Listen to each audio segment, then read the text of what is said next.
But let's forget the radical environmentalists. If you are polluted, you are also a violator. Freedom and a safe environment goes hand in hand. A nossa primeira oradora é da Students for Liberty, é a coordenadora da Students for Liberty, chama-se Beatriz Muniz, é jurista, licenciada pela Nova School of Law, está a tirar um mestrado em International Law e é estagiária no Ministério dos Negócios Estrangeiros na Divisão do Mar e do Ambiente. A sua palestra vai ser Economia Azul Sustentável, o caminho português. Muito obrigada, esperem que gostem. Bia? Antes de mais, quero agradecer a vossa presença aqui todos e o vosso interesse. Também agradecer o convite à SFL Portugal para estar aqui na sua conferência anual Liberty Next. Convido-vos agora para embarcarem numa jornada pelo caminho português em direção à economia azul sustentável. A minha primeira questão nesta apresentação é: o que é economia azul sustentável? Portanto, tanto a nível nacional como a nível internacional, quando falamos nesta matéria, não se utiliza esta expressão de economia azul sustentável. Não há esta qualidade de sustentabilidade no nome. No entanto, quer dizer, falamos de economia do mar, economia azul, do economy. Mas será que há esta sustentabilidade na definição em si? Eu hoje trouxe duas definições, ambas bastante relevantes, para podermos analisar em conjunto. A primeira da Comissão Europeia, que diz que a economia azul são todas as atividades económicas relacionadas com os mares, oceanos e costas. Isto é uma definição muito interessante e surpreendente, principalmente considerando que a União Europeia tem uma forte política de sustentabilidade. No entanto, nesta definição, diz que todas as atividades económicas são economia azul, ou seja, as más, as feias, as que estão ligadas a fortes efeitos negativos relacionados com o ambiente marinho. Por outro lado, temos a definição do World Bank, que diz que Blue Economy é o sustentável dos recursos marinhos para crescimento económico, enquanto se mantém a saúde do ecossistema do oceano. Pronto, aqui já temos uma ligação da sustentabilidade com a economia do mar. Contudo, temos aqui outro problema, que é está a limitar a definição de economia azul apenas aos recursos marinhos e não, por exemplo, há atividades económicas que sim, fazem uso dos recursos marinhos, mas também existem atividades económicas que utilizam apenas o espaço marítimo em si, ou seja, a navegação marítima, que é um dos maiores setores que tem mais relevo, e também a instalação de cabos submarinos para telecomunicação. Por isso é que nesta apresentação eu falo especificamente de atividades económicas relacionadas com o sustentável dos recursos marinhos ou do espaço marítimo. Vamos fazer aqui uma delimitação do mar português. Existem 4 zonas marítimas: as águas interiores marítimas, o mar territorial, a zona económica exclusiva e a plataforma continental. As águas interiores marítimas são as massas de água localizadas entre a linha de baixa-mar e o limite exterior das linhas de base. Já o mar territorial pode estender-se até às 12 milhas náuticas, contadas a partir da linha de base. Em ambas estas zonas marítimas, o Estado português tem soberania do fundo do mar, solo e subsolo, da coluna d'água e também no espaço aéreo subjacente. Aqui tem águas interiores e o mar territorial português, a costa continental, os arquipélagos da Madeira dos Açores. É interessante notar que em ambas estas zonas marítimas, as atividades económicas mais desenvolvidas, na sua maioria, são a pesca profissional, a aquicultura e também atividades recreativas, ou seja, ligadas ao lazer, ao desporto e ao turismo. Pronto, eu já falei aqui que o Estado português tem a soberania destas zonas marítimas e porque é que isto interessa? Qual é o relevo disto? Porque é que eu estou a falar disto? Eu falo disto porque realmente quando um privado quer realizar a sua atividade económica utilizando o espaço marítimo, não pode simplesmente fazê-lo, porque isto faz parte, ambas estas zonas marítimas fazem parte do domínio público marítimo, ou seja, são propriedade inalienável do Estado. Os privados não podem fazer uso dessa propriedade, apenas podem dispor do direito de utilização ou de exploração. Isto através de licenças, autorizações ou concessões, e para isso precisam da emissão do título de utilização privativa do espaço marítimo que está aqui. Algumas das atividades são, por exemplo, a aquicultura, a pesca, o turismo, mas também a exploração de recursos energéticos, a instalação de infraestruturas, etc. Para além disto, esta utilização privativa tem que demonstrar um aproveitamento superior ao que seria obtido com a utilização comum e apresentar uma vantagem para o interesse público. Continuando com a delimitação, temos aqui a Zona Económica Exclusiva, que acho que é a mais falada, a mais conhecida. é adjacente ao mar territorial e pode estender até às 200 milhas náuticas. Aqui o Estado português tem a soberania sobre coluna d'água e o sol e subsolo. Já não há sobre a zona aérea, porque aqui os outros Estados têm liberdade de navegação e de sobrevoo. Pronto, aqui conseguem ver a zona económica exclusiva portuguesa, a costa continental, os Açores e a Madeira. Estas zonas culminam nos impressionantes 1,7 milhões de quilómetros quadrados. De veras, é a terceira maior zona da União Europeia, cobrindo 48% do total detido pela União. Eu ando aqui a falar muito sobre direito de soberania, o meu background é de direito, mas não sei se vocês percebem exatamente o que é direito de soberania quando se fala no mar. Mas isto é direito para fins de exploração, conservação e gestão dos recursos naturais, vivos ou não vivos. Vivos podem ser esponjas ou corais, os não vivos são os minerais, e também com vista ao desenvolvimento de atividades, com vista à exploração e aproveitamento da zona para fins económicos. Por fim, temos a plataforma continental, que para além de abranger toda a zona económica exclusiva, pode ser alargada até às 350 milhas náuticas. Aqui o Estado português só tem soberania sobre o solo e subsolo e já não sobre a coluna d'água.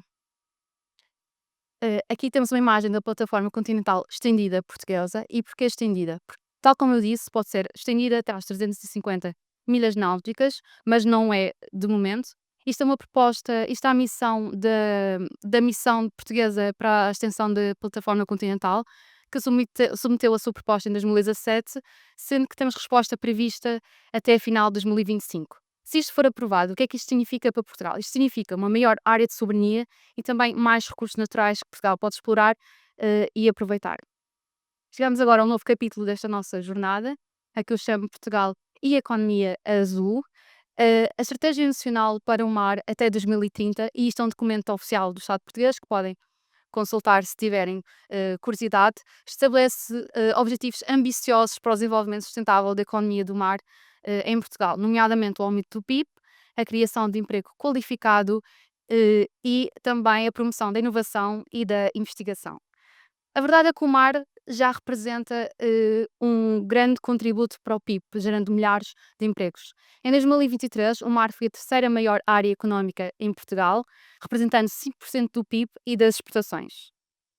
Segundo o Hub Azul Deal Room, que reúne todas as startups mundiais ligadas à economia do mar, 8 das startups portuguesas já registadas têm uma avaliação de 194 milhões de euros, com destaque para a robótica, navegação, eficiência energética e energia limpa. Vamos falar agora dos 5 setores consensuais da economia azul sustentável, nomeadamente comida sustentável, energia limpa, conectividade, bem-estar, proteção e restauração. Quando falamos de comida sustentável, falamos de pesca e de agricultura sustentável. E este setor é particularmente relevante para Portugal quando consideramos o facto de Portugal ser o maior consumidor de peixe per capita da União Europeia e o terceiro maior do mundo, o que é impressionante, mas não é surpreendente. Para a pesca ser sustentável significa que os pescadores, quando fazem a sua atividade, deixam peixes no mar suficientes para que a sua população possa renovar de forma saudável e contínua. Contudo, isto não deve ser visto como um entrave ao desenvolvimento económico. Pelo contrário, a proteção dos ecossistemas marinhos deve ser vista como uma oportunidade de mercado. Sediada em Portugal, a BitClick é uma startup Bluetech fundada em 2013 que tem como objetivo transformar o setor alimentar. O marketplace blockchain Lota Digital é um dos seus projetos. E a ideia é que os pescadores possam registar o que pescam ainda no barco e disponibilizar imediatamente para venda. Desta forma, ligando a oferta e a procura, sem retirar peixe do mar quando as necessidades já estão satisfeitas. A Lota Digital permite que o consumidor faça uma escolha mais consciente e mais sustentável, mas também permite aos pescadores terem um ganho adicional de 20%. Isto segundo a Lota Digital. Quando falamos de pesca, de comida sustentável, falamos também de aquicultura sustentável, que significa a criação controlada de peixes, mariscos e plantas aquáticas. Temos aqui um exemplo de uma startup portuguesa na aquicultura sustentável, que chama-se Oceano Fresco e é a primeira empresa do mundo a fazer cultivo sustentável de amêijoas europeias em larga escala. A startup garante que evita os principais efeitos negativos de outras formas de produção, enquanto que promove os efeitos positivos, como, por exemplo, o sequestro de CO2 nas conchas e também a promoção da biodiversidade na sua área de viveiro de mar aberto. Recentemente, como podem ver aqui nesta notícia, a Oceano Fresco fechou uma ronda de investimento de 17 milhões de euros. Energia limpa. Em 2023, a produção de energia renovável abasteceu 61% do consumo energético em Portugal. A energia renovável marítima inclui várias fontes, com destaque para a energia marítima eólica. Aliás, é a que está em fase comercial mais avançada e em inúmeros países, mas não podemos deixar de falar de tecnologias emergentes, por exemplo, a energia solar flutuante e também a energia dos oceanos. A energia eólica explorada no mar constitui uma das principais formas de produção de energia renovável em Portugal. Eh, com efeito, espera-se que as centrais eólicas offshore venham a ser implementadas com o objetivo de fornecer à rede elétrica de serviço público aqui em Portugal. Portugal é pioneiro na demonstração de uma tecnologia de plataforma flutuante. O primeiro parque eólico flutuante em operação no mundo é o projeto eólico offshore Windfloat Atlantic, localizado ao largo de Viana do Castelo, entrou em operação em 2020. Nos últimos 4 anos, abasteceu energia a mais de 25 mil casas em Viana do Castelo, evitando mais de 33 mil toneladas de CO2 e criando 1.500 empregos. Foi reportado que até agora este projeto mostrou ter um impacto mínimo no fundo do mar e na biodiversidade. Os estudos mostram que as estruturas flutuantes fomentaram a vida marítima, contribuindo para o efeito da conservação e recife subaquático. A energia dos oceanos consiste na energia elétrica gerada através das fontes de marés e das ondas do mar. O Portugal dispõe essencialmente de recursos quando se trata na força das ondas e não tanto das marés. Portugal é considerado como tendo um fraco recurso nesse âmbito. Estão registadas mais de 60 patentes em Portugal na energia dos oceanos, contudo é um investimento estrangeiro que faz realmente ondas neste setor. Ainda este mês tem uma notícia aqui sobre a multinacional Core Power Ocean, que anunciou o seu maior investimento na sua tecnologia de energia das ondas, após garantir um investimento de 32 milhões de euros, isto depois do seu projeto piloto, que foi instalado em Portugal em 2020, com investimento de 6 milhões, ter sobrevivido a uma das maiores tempestades no Oceano Atlântico. A conectividade, isto é um setor que aqui em Portugal não há muita coisa ainda, junta duas atividades económicas ainda no início da sua, entre aspas, carreira. Temos o green shipping e também os cabos submarinos. O transporte marítimo representa 3 a 4% das emissões totais de CO2 na União Europeia e tanto as entidades reguladoras como também os investidores exercem pressão crescente no setor para desenvolver novos projetos de transição e de transformação. Em 2024, o mecanismo de regulação das emissões de gases de efeito estufa passou a cobrir também as emissões de CO2 dos navios de grande porte que entrem nos portos da União Europeia.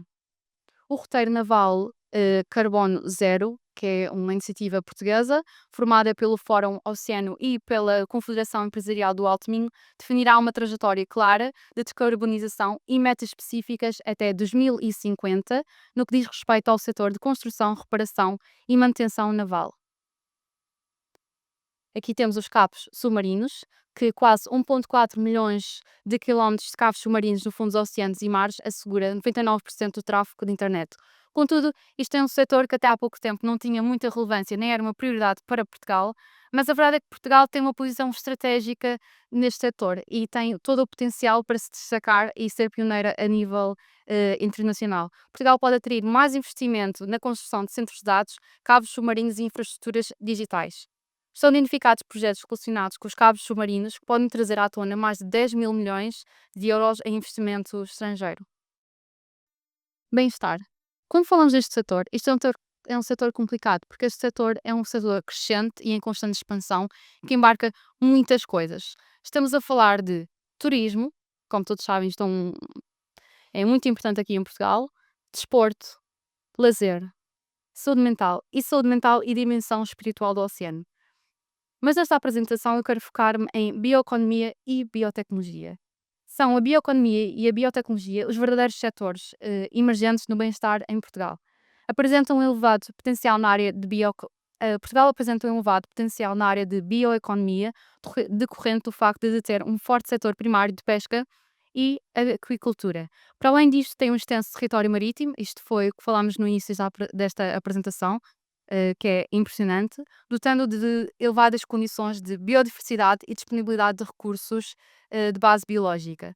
Com a bioeconomia, a utilização de recursos fósseis é substituída por recursos renováveis de base biológica. Por seu lado, a biotecnologia marinha está relacionada com a utilização de recursos biológicos com origem em ambientes aquáticos como alvo de aplicações biotecnológicas. Estamos a falar de desenvolvimento nos campos de, por exemplo, medicina, cosmética, produção de alimentos e também aplicações ambientais industriais. A biotecnologia marinha abrange também o desenvolvimento de equipamentos, por exemplo, boias com sensores para monitorização da condição da água. E também já se fala de previsão de sismos. Aqui em Portugal temos o Pacto da Bioeconomia Azul, que reúne as mais variadas indústrias nacionais, sendo que o consórcio é composto por 83 entidades nacionais. Este pacto prevê desenvolver novos produtos, processos e serviços resultantes da incorporação de bens da bioeconomia azul em novas ou já existentes cadeias de valor, com impacto real no ambiente, na vida dos consumidores e também nas exportações nacionais. A missão número 1 do Pacto da Bioeconomia Azul é reindustrializar e descarbonizar a economia portuguesa através da bioeconomia azul, fazendo Portugal um pioneiro no desenvolvimento da biotecnologia azul. Para finalizar, queria deixar aqui uma mensagem final. Para além dos benefícios económicos, o mar desempenha um papel fundamental em Portugal. Temos a regulação do clima, a produção de oxigênio e também a preservação da biodiversidade. Portugal tem um enorme potencial no desenvolvimento da economia azul sustentável. Contudo, temos um longo caminho ainda por percorrer, nomeadamente na formação de mais profissionais e mais qualificados para a economia do mar e também numa maior coordenação entre os diferentes setores. A economia azul sustentável é fundamental para a diversificação da geração de riqueza e para o desenvolvimento de Portugal e das suas regiões. Obrigada.